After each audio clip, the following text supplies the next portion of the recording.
or peer pressure, but thousands turn to drugs because of loneliness. A magazine cover story recently had our neglected youth. It said that actually most of them are properly clothed and fed, but something is missing in the lives of millions. It's a neglect of the spirit, the article said, which leaves them lonely and prone to drugs and alcohol, but all too often leads to suicide. What can be done about it? One of the key words in the Bible is communion, from which we get our word communication. Jesus came to a man one time that was lonely and sick and paralyzed. 38 years he'd sat in the same spot, lonely and tired without a friend. And Jesus looked at him and said, "Do you need a friend?" And he said, "Yes." This bundle of loneliness and human pain had been buffeted by the surging tides of thousands of people. But Jesus singled him out. He became his friend that day and he healed him.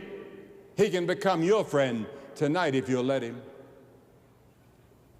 Loneliness began actually in the Garden of Eden, in a perfect paradise, when man and woman declared their independence of God. They said, "We don't need you, God. We can build this world without you." So they made a terrible choice. They chose to turn away from God. They went their own way, tried to build their world, and sin entered at that beautiful garden. And it was given to the next generation, the next generation, the next, down to you and me. And we all have the disease, and it's a fatal disease.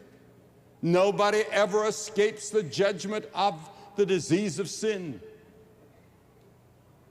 So the roots of loneliness were planted in the human soul and has been inherited by every inhabitant ever. Because you see, in that garden, God went looking for Adam. He knew where he was, but he went looking for him. He wanted Adam to know where he was. He said, "Adam, where are you?" And Adam tried to hide. Got some fig leaves and sewed them on. He didn't know he was naked till then. But he couldn't hide. Loneliness has never been a respect of persons. The world's greatest artists, writers, and composers, kings and queens and carpenters and plumbers and everybody have felt this terrible thing called loneliness. In John 13, it tells about the Last Supper. And it tells about the betrayal of Judas. And the scripture says he went out and it was night. No one ever went away from Jesus but what it was night. Perhaps there was a time that you knew the fellowship of God's people and you had peace with God. But you've backslidden, you've gone away, you've turned away.